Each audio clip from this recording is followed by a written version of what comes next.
আলহামদুলিল্লাহি রাব্বিল আলামিন ওয়াসসালাতু ওয়াসসালামু আলা সাইয়্যিদিল আমবিয়া ওয়াল মুরসালিন আম্মা বা'দ ফাআউযু বিল্লাহি মিনাশ শাইতানির রাজীম বিসমিল্লাহির রহমানির রহিম আসসালাতু ওয়াসসালামু আলাইকা ইয়া রাসূলুল্লাহ আসসালাতু ওয়াসসালামু আলাইকা ইয়া হাবিবাল্লাহ আসসালাতু ওয়াসসালামু আলাইকা ইয়া নবিয়াল্লাহ ওয়া আলা আলিকা ওয়া আসহাবিকা ইয়া নূরাল্লাহ। মাদানী চ্যানেলের দর্শকবৃন্দ, উপস্থিত হয়েছি মাদানী চ্যানেল বাংলার ধারাবাহিক অনুষ্ঠান মৃত্যুসজ্জায় বুজুর্গানে দিনের উপদেশ এই অনুষ্ঠান নিয়ে। যারা আমাদের সাথে যুক্ত হয়েছেন কাছে অথবা দূরে, দেশ কিংবা প্রবাসে, অথবা বিশেষ করে যে সকল দর্শক যারা আমাদের এই অনুষ্ঠান নিয়মিত দেখেন, এই সময় আপনাদের সকলকে আরও একবার জানাই আন্তরিক শুভেচ্ছা, অভিনন্দন, মোবারকবাদ। যারা নিয়মিত দর্শক তাদের আরও শুকরিয়া আদায় করছি যে আপনারা এই অনুষ্ঠান নিয়মিত দেখেন। আল্লাহ পাক সকলকে বরকত দান করুক। দর্শকবৃন্দ, আজকেও আমরা ইনশাআল্লাহর কারীম মৃত্যু সম্পর্কে গত অনুষ্ঠানে আমরা আলোচনা করেছি। আজকেও ইনশাআল্লাহর কারীম মৃত্যুর ব্যাপারে একটি হাদিসে মুবারাকা থেকে হুজুর সাল্লাল্লাহু আলাইহি সাল্লামের জান্নাতি বাণী, হাদিসে মুবারাকার একটি বাণীর উপরে আমরা আজকেও ইনশাআল্লাহর কারীম মৃত্যুর বিষয়ে, মৃত্যু সম্পর্কে আমরা আলোচনা শ্রবণ করব ইনশাআল্লাহর কারীম। কেননা এটি এমন একটি বিষয়, শুধু একটি অনুষ্ঠানে নয়, যদি এটার জন্য আলাদা পুরো এক সিরিজ অনুষ্ঠান করা হয় তাও কম হয়ে যাবে। কেননা এই মৃত্যুর সাথে আমাদের সকলের সম্পর্ক আছে। এই মৃত্যু এর সাথে আমরা যারা শুনছি, এখন শুনছেন বা পরে শুনবেন, সকলের এর সাথে কিন্তু সাক্ষাৎ করতেই হবে। তো আল্লাহ পাক আমাদের সকলকে বা আফিয়তের সাথে, ঈমান এবং আফিয়তের সাথে মৃত্যুর সাক্ষাৎ করার তৌফিক দান করুক, আমিন। ঈমানি মৃত্যু এটি অনেক বড় এক নিয়ামত বান্দার জন্য। আল্লাহ পাক আমাদেরকে তৌফিক দান করুক, আমিন। আসুন একটি দুরূদ শরীফের ফজিলত আমরা শ্রবণ করি। আমাদের প্রিয় নবী রাসূল আরবি হুজুরে পুন্নূর সাল্লাল্লাহু আলাইহি ওয়াসাল্লাম ইরশাদ করেন, মান সাল্লা আলাইয়া ফি ইয়াউমিন আলফা মাররাতিন লাম ইয়ামুত হাত্তা ইয়ারা মাকআদাহু মিনাল জান্নাহ। অর্থাৎ হুজুর সাল্লাল্লাহু আলাইহি ওয়াসাল্লাম ইরশাদ করেন, যে ব্যক্তি দৈনিক 1000 বার দুরূদ শরীফ পাঠ করবে সে ততক্ষণ পর্যন্ত মৃত্যুবরণ করবে না যতক্ষণ না সে জান্নাতে তার স্থান দেখে না নেবে। সুবহানাল্লাহ। আল্লাহ পাক আমাদেরকে অধিক হারে দুরূদ শরীফ পাঠ করার তৌফিক দান করুক, আমিন। আসুন সকলে একবার মহব্বতে দুরূদ শরীফ পাঠ করি। সল্লু আলাল হাবিব সাল্লাল্লাহু তাআলা আলা মুহাম্মদ সাল্লাল্লাহু তাআলা আলাইহি ওয়াসাল্লাম। গত অনুষ্ঠানে আমরা হযরত আবু হুরায়রা রাদিয়াল্লাহু তাআলা আনহু থেকে বর্ণিত একটি হাদিসে মুবারকা শ্রবণ করেছি। আজ আমরা হুজুর সাল্লাল্লাহু আলাইহি ওয়াসাল্লাম এর খাদিম যিনি ছিলেন, খাদিমে রাসূল যাকে বলা হয়, হযরত আনাস রাদিয়াল্লাহু তাআলা আনহু থেকে বর্ণিত একটি হাদিস আমরা শ্রবণ করব। সুনানে তিরমিজি শরীফের হাদিসের মধ্যে এটি রয়েছে। তিরমিজি শরীফের হাদিসে মুবারকা রাসূলুল্লাহ সাল্লাল্লাহু আলাইহি ওয়াসাল্লাম ইরশাদ করেছেন, তোমরা যদি আল্লাহর কাছে চাও, এই বিষয়গুলো চাও। নাম্বার 1 সুস্থতা, নাম্বার 2 নিরাপত্তা, নাম্বার 3 মৃত্যুর সময় কালিমার সাথে মৃত্যুবরণ করা। আমরা যদি দেখি তিনোটা বিষয় কিন্তু খুবই গুরুত্বপূর্ণ। এই যে সুস্থ শরীর, যারা এই মুহূর্তে টিভি স্ক্রিনের সামনে আছেন বা সোশ্যাল মিডিয়াতে আমাদেরকে দেখছেন, যারাই দেখছেন, যিনি আমার আওয়াজ শুনছেন, যদি আপনি সুস্থ থাকেন হয়তো আপনার বুঝতে এটা কঠিনও হতে পারে, কিন্তু যারা অসুস্থ তারা বিষয়টা আরও সহজভাবে বুঝবে। এই জন্য খুবই চমৎকারভাবে বলা হয় সুস্থতা এটা কত বড় নিয়ামত। এটা যদি আপনি বুঝতে চান তাহলে আপনি হসপিটালে যান, আপনি বুঝে যাবেন যে সুস্থতা এটা কত বড় নিয়ামত। যখন আপনি হসপিটালে গিয়ে বিভিন্ন দৃশ্য দেখবেন, আমার আপনার মতো খুবই নওজোয়ান, খুবই শক্তিশালী যুবকও কোনো অ্যাক্সিডেন্টে সে বিছানায় পড়ে আছে। খুবই শক্তিশালী যুবক, সে হাঁটার শক্তি তার নাই। খুবই শক্তিশালী যুবক, তার পা হাত পা সব আছে, কিন্তু বিছানা থেকে উঠে বাহিরে যাবে পারমিশন নাই, অসুস্থ। এই জন্য বলা হয় যে অসুস্থতা এর থেকে সুস্থতা এটা যে কত বড় নিয়ামত, এটা বুঝতে হলে আপনি হসপিটালে গিয়ে সময় দিন, একদিন যান, গিয়ে বসেন, গিয়ে দেখেন, তখন বুঝে আসবে যে আল্লাহ আমাকে সুস্থ রেখেছে, এটা কত বড় নিয়ামত। এরপর হুজুর সাল্লাল্লাহু আলাইহি সাল্লাম ইরশাদ করলেন যে নিরাপত্তা, জি হ্যাঁ, সকল কিছু থেকে নিরাপত্তার জন্য দোয়া করা। মনে রাখবেন, সময় বা জীবন এটা কত বড় নিয়ামত, এটা বোঝার জন্য আমাকে আপনাকে কবরে যেতে হবে।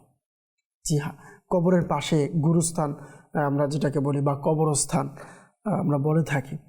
কবরস্থান আমরা যদি যাই তখন আমরা বুঝতে পারবো যে এটি কত বড় নিয়ামত। আমার আপনার মতো কত যুবক, আমার আপনার মতো কত বয়সী যারা ইসলামী বোনেরা আছেন, আপনাদের মতো কত সুন্দর রমণী আজকে পচে গলে মাটির সাথে মিশে গিয়েছে। যারা একসময় সম্পদের দাপট দেখাতো, যারা একসময় ক্ষমতার দাপট দেখাতো, যারা একসময় নিজের টাকার গরম দেখাতো, আজকে তারা কবরে। আজকে তাদের নাম নিশানা কোনো কিছুই নাই। যারা একসময় বড় বড় বাদশাহ ছিলেন, যাদের কথা এখনো কিতাবের মধ্যে রয়েছে, কিন্তু তাদের কোনো চিহ্ন, তাদের শরীরের কোনো অংশ আপনি আজ খুঁজে পাবেন না। এই জন্য বলা হয় যে জীবন এটা যে কত বড় নিয়ামত, এটা যদি আপনি বুঝতে চান কবরে গিয়ে একটু দেখেন, বুঝে আসবে। হাজারো মানুষ শুয়ে আছে, কারো ক্ষমতা নেই, সে ওখান থেকে উঠে আসবে। জি হ্যাঁ, ঠিক সেম আমি আপনি, জি হ্যাঁ আপনি আমি, আমরা যখন চোখ বন্ধ করব শেষ, আর কোনো ক্ষমতা নেই। এই জন্য বলা হয় এটা হচ্ছে নেকির জায়গা। সুযোগ আছে তো এখানে নেকি করে নেই যতটুকু সম্ভব। আল্লাহর কাছে দোয়াও করতে হবে। অনেকের টেনশন, হুজুর শয়তান আমাদেরকে ধোঁকা দেয়, কি করব, শয়তান করতে দেয় না। শয়তান আমাদেরকে ধোঁকা অবশ্যই দিবে, কিন্তু আমরা আমাদের সাথে অবশ্যই একটা কাজও করতে হবে, তা হচ্ছে আল্লাহর কাছে দোয়া করা। জি হ্যাঁ, আল্লাহর কাছে দোয়াও করতে হবে। হুজুর সাল্লাল্লাহু আলাইহি সাল্লামের পর আমাদেরকে বললেন কালিমায়ে শাহাদাতের সাথে যেন ঈমানের নসিব হয়। জি হ্যাঁ, আল্লাহ পাক রব্বুল আলামিন কুরআনুল কারীমের মধ্যে ইরশাদ করেছেন, বিসমিল্লাহির রহমানির রহিম, ইয়া আইয়ুহাল্লাযীনা আমানুত্তাকুল্লাহা হাক্কা তুকাতিহি ওয়া লা তামুতুন্না ইল্লা ওয়া আনতুম মুসলিমুন। আল্লাহ পাক রব্বুল আলামিন ঈমানদারদেরকে আল্লাহ তাআলা নির্দেশ দিলেন যে হে ঈমানদারগণ, আল্লাহকে ভয় করো। আল্লাহকে যেভাবে ভয় করা হক, আল্লাহকে ভয় করা যেভাবে প্রয়োজন, প্রকৃতপক্ষে যে তাকওয়া, আল্লাহকে ভয় করা, সেইভাবে তোমরা ভয় করো, এবং মুসলমান হওয়া ব্যতীত মৃত্যুবরণ করিও না। ঈমানদারকে বলেছেন। তাহলে বোঝা যায় যে ঈমানদার হয়ে যাওয়া বড় বড়াই নয়, ঈমানদার হয়ে মৃত্যুবরণ করা এটাই হচ্ছে বড় বড়াই। ঈমান নিয়ে কালিমার সাথে দুনিয়া থেকে চলে যাওয়া এটাই হচ্ছে সার্থক জীবন। জি হ্যাঁ, এই জন্য আল্লাহর কাছে দোয়াও করতে হবে, মাওলা তুমি আমাকে ঈমানের সহিত আফিয়তের সাথে ঈমানের মৃত্যু নসিব করিও, আমিন। আখিরাত, কবর কেমন হবে, হাসর কেমন হবে একটু যদি দেখি, আল্লাহ পাক রব্বুল আলামিন বিভিন্নভাবে কুরআনুল কারীমের মধ্যে, হাদিসে মুবারকার মধ্যে, হুজুর সাল্লাল্লাহু আলাইহি ওয়াসাল্লাম এবং বুজুর্গানে দিন কিতাবের মধ্যে অনেক শিক্ষা, অনেক উপদেশ আমাদের জন্য রেখে গিয়েছেন। আখিরাতে আল্লাহ তাআলা কেমন অবস্থা হবে যদি আমরা দেখি, সরকারে মদিনা হুজুর সাল্লাল্লাহু আলাইহি ওয়াসাল্লাম 30 পারার সূরা মুতাফফিফিন এর 6 নং আয়াত আল্লাহ তাআলার রাসূল সাল্লাল্লাহু আলাইহি সাল্লাম তেলাওয়াত করলেন। আয়াতে মুবারকা হচ্ছে, অর্থাৎ যেদিন সব মানুষ আল্লাহর সামনে বিনীতভাবে দণ্ডায়মান হবে। নবী করিম রউফুর রহিম সাল্লাল্লাহু আলাইহি সাল্লাম ইরশাদ করেছেন, কিয়ামতের দিন সূর্য জমিনের নিকট চলে আসবে, তখন লোকের ঘাম প্রবাহিত হতে থাকবে। ঘাম কিছু লোকের পায়ের গোড়ালি পর্যন্ত হবে, কারো পায়ের অর্ধেক পর্যন্ত হবে, কারো হাঁটু পর্যন্ত, কারো উরু পর্যন্ত, কারো কাঁধ পর্যন্ত, কারো গর্দান পর্যন্ত, আবার কারো মুখ বরাবর হবে। আল্লাহ আল্লাহ, আল্লাহর মাহবুব হুজুর সাল্লাল্লাহু আলাইহি সাল্লাম নিজের হাত মুবারক দিয়ে ইশারায় দেখিয়ে দিয়েছেন যে ঘাম তাদের মুখে লাগাম পাকাবে। এমনও কিছু লোক হবে যাদেরকে ঘাম ঢেকে ফেলবে। হুজুর সাল্লাল্লাহু আলাইহি সাল্লাম এই বাণী ইরশাদ করলে মাথা মুবারকে হাত রাখলেন এবং যে আয়াতে মুবারকা তেলাওয়াত করেছি এই আয়াতে মুবারাকা তেলাওয়াত করলেন যে সেদিন মানুষ আল্লাহর সামনে বিনীতভাবে দণ্ডায়মান হবে। অতঃপর হুজুর সাল্লাল্লাহু আলাইহি সাল্লাম ইরশাদ করলেন, তোমাদের কি অবস্থা হবে যখন আল্লাহ তোমাদের সবাইকে একত্রিত করবেন, যেমনিভাবে তৃণীতে তীর জমা হয়, আল্লাহ আজ্জা ওয়াজাল 50,000 বছর যাবৎ তোমাদের দিকে তাকাবেন না। আল্লাহ আল্লাহ আল্লাহ আল্লাহ তাআলা আমাদেরকে বাস আখিরাতের প্রস্তুতি নেওয়ার তৌফিক দান করুক, হাসরের প্রস্তুতি নেওয়ার তৌফিক দান করুক, আমিন। হযরত সাইয়েদনা হাসান বসরি রাদিয়াল্লাহু তাআলা আনহু বলেছেন, ওই দিনের ব্যাপারে তোমাদের কি ধারণা যখন লোক 50,000 বছর যাবৎ নিজের পায়ে দাঁড়িয়ে থাকবে। আল্লাহু আকবার। সেই সময় আহার করার জন্য এক লুকমা খাদ্য মিলবে না। জি হ্যাঁ, পান করার জন্য এক অঞ্জলি পানিও মিলবে না। এমনকি যখন তৃষ্ণায় মানুষের গর্দান নিচের দিকে ঝুঁকে যাবে, নিচের দিকে ঝুলে পড়বে, তৃষ্ণার কারণে মানুষের গর্দান আস্তে আস্তে নিচের দিকে ঝুলে পড়বে, তো বললেন ক্ষুধার কারণে পেটে জ্বলতে থাকবে, তখন তাদেরকে দুজকের পাশে নিয়ে ফুটন্ত পানি পান করানো হবে। আল্লাহ আল্লাহ। এতে হতাশ হয়ে পরস্পর বলাবলি করতে থাকবে, চলো আমরা আল্লাহ তাআলার দরবারে সুপারিশ করার জন্য কারো কাছে গিয়ে আমরা আবেদন করি। এভাবে নবীগণ আলাইহিস সালাতু ওয়াস সালাম এর দিকে তারা ফিরবে। যে নবীর কাছে যাবে সে নবী তাদেরকে ফিরিয়ে দিবেন এবং বলবেন, আমাকে নিজ অবস্থানে থাকতে দাও, আমার বিষয়ে আমাকে অন্যদের থেকে আলাদা করে রেখেছে। নবীগণ আলাইহিস সালাতু ওয়াস সালামগণ আরও অপারগতার কারণ দর্শাবেন যে আল্লাহ আজ্জা ওয়াজাল আজ খুবই রাগ করে আছেন। এমনকি উম্মতের কান্ডারি হুজুর সাল্লাল্লাহু আলাইহি সাল্লাম যাদের ব্যাপারে সুপারিশ করার অনুমতি পাবেন তাদের জন্য সুপারিশ করবেন। সুবহানাল্লাহ। এই জন্য বলা হয়, কহেঙ্গে और नबी इज़हाबू इला गैरी मेरे हुजूर के लब पर আনা লাহা হোগা। সুবহানাল্লাহ। সকল নবীরাই একটা জবাব দিবে, সম্ভব্য আমার নয়, হুজুর সাল্লাল্লাহু আলাইহি সাল্লাম নিশ্চয়ই পারবে। সবাই দ্রুত বেগে ছুটবেন এবং তাহার কাছে যাবেন, বলবেন হুজুর সাল্লাল্লাহু আলাইহি সাল্লাম যে আনা লাহা, অর্থাৎ এই উপাধি আমি, আমার জন্যই হচ্ছে এই উপাধি। সুবহানাল্লাহ। সবাই বলবে যে আমার হবে না। ইযহাবু ইলা গায়রি কহেঙ্গে ওর নবী ইযহাবু ইলা গায়রি, সমস্ত নবী বলবে একের পর এক যে অমুকের কাছে যাও, অমুকের কাছে যাও। তখন হুজুর সাল্লাল্লাহু আলাইহি ওয়াসাল্লাম এর কাছে যখন মানুষ যাবে, হুজুর সাল্লাল্লাহু আলাইহি সাল্লাম এর দরবারে যখন যাবে, তখন হুজুর সাল্লাল্লাহু আলাইহি সাল্লাম বলবে আনা লাহা, মেরে নবী কে লাব পর আনা লাহা হোগা। হুজুর সাল্লাল্লাহু আলাইহি সাল্লামের জবানে আনা লাহা হবে, অর্থাৎ এটা হুজুর সাল্লাল্লাহু আলাইহি সাল্লামের জন্য। সুবহানাল্লাহ। তো দর্শকবৃন্দ, আমরা শুনলাম যে কিয়ামতের অবস্থা কেমন হবে, ভয়াবহতা কেমন হবে।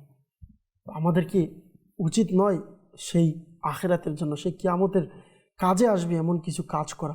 এর মধ্যে একটি কাজ এটাও যে হুজুর সাল্লাল্লাহু আলাইহি ওয়াসাল্লামের উপর দুরূদ শরীফ অধিক হারে পাঠ করা, যখন সম্ভব হবে। যারা দর্শকবৃন্দ আছেন, আপনাদেরকে একটি আমল আজকে বলবো, যে আপনি অনেক সময় টেনশনে থাকি যে কি আমল করব।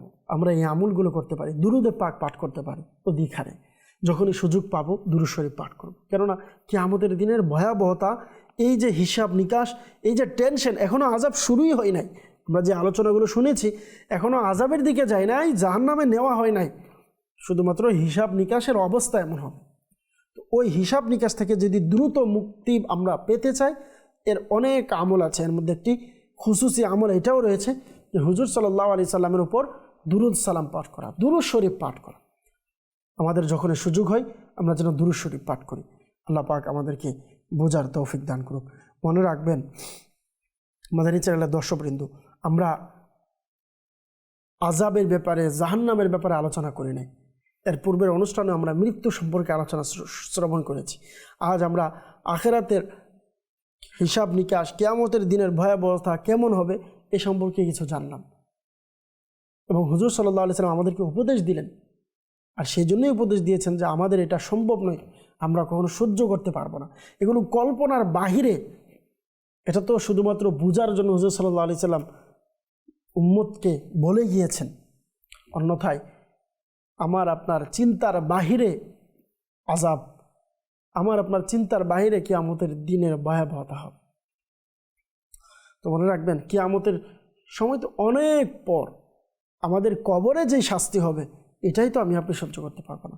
কবর, আপনি যদি একটু চিন্তা করেন, আমরা যখন বাসা ভাড়া নেওয়ার ক্ষেত্রে, বা আমি যে রুমে থাকি রুমটা যেন একটু বড় হয়, দেখতে যেন একটু বড় লাগে, এই জিনিসগুলো আমরা খেয়াল করি।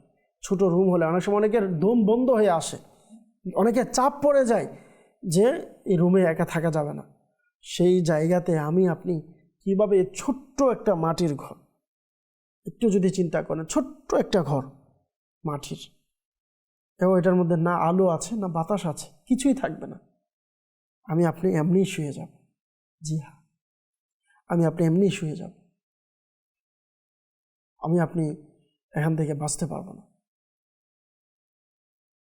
আজকে এত সুন্দর শরীর, এত সুন্দর চেহারা, এত সুন্দর কাপড় পোশাক আমরা পরিধান করছি, কিন্তু মৃত্যুর পর এগুলোর কোনো চিহ্ন থাকবে না।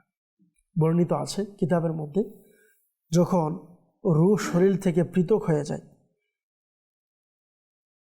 মানুষ যখন মারা যায়, তো বলা হয় যে মারা যাওয়ার পর 7 দিন যখন অতিবাহিত হয়, তখন আল্লাহ তাআলার দরবারে রূহ আরজ করে, হে প্রভু, আমার পরিত্যক্ত শরীরের অবস্থা জিজ্ঞেস করার জন্য আমাকে অনুমতি দিন। আমি আমার পরিত্যক্ত শরীরটাকে একটু দেখতে চাই, আমার এত যত্নবান এই শরীর কেমন আছে কবরে, আমি একটু দেখতে চাই। রূহকে অনুমতি দেওয়া হয়, তখন সে কবরের দিকে আসে এবং দূর থেকে দাঁড়িয়ে নিজের শরীরের অবস্থা অবলোকন করে যে পরিবর্তন হয়ে গিয়েছে, শরীর আর আগের মতন নেই। দেখে যে শরীরটা পরিবর্তন, আল্লাহ আল্লাহ, দেখে যে শরীরের নাক, মুখ, চোখ, কান ইত্যাদি থেকে পানি বের হচ্ছে। জি হ্যাঁ, এত সুন্দর শরীর আমাদের, এত সুন্দর চোখ, এত সুন্দর কান, এত সুন্দর মুখ, এত বড়াই, এত কিছু করি আমরা, কত কিছু ব্যবহার করি আমরা মুখের জন্য, এই মুখটা একটু দেখতে ভালো লাগবে। আমাদের এই মুখ কবরে যাওয়ার পর 1 সপ্তাহ শুধু যাবে। বলা হচ্ছে যে তখন আমার রূহ নিজের চোখে দেখবে আমার শরীর থেকে, মুখ থেকে, চোখ থেকে, কান ইত্যাদি থেকে পানি বের হচ্ছে। তখন শরীরকে লক্ষ্য করে আত্মা, রূহ বলবে, তুলনাহীন সুন্দর হওয়ার পরও তুমি আজকে এই অবস্থায় পৌঁছে গেছো। এই বলে রূহ চলে যাবে, প্রস্থান করবে। আবার অনুমতি নিয়ে 7 দিন পর ওই রূহ আবার আসবে, আল্লাহু আকবার, এবং দূর থেকে দেখবে যে মৃত ব্যক্তির মুখে পানি এবং রক্ত মিশে পুঁজ হয়ে গিয়েছে। 1 সপ্তাহ পূর্বে যে পানি বের হচ্ছিল, তখন এই মুখ দিয়ে, চোখ দিয়ে আর পানি নাই, এটা পুঁজ হয়ে গেছে। দেখবে যে পুঁজ হয়ে বেয়ে বেয়ে পড়ছে, চোখের পানি পুঁজে, নাকের পানি রক্তে পরিণত হয়েছে।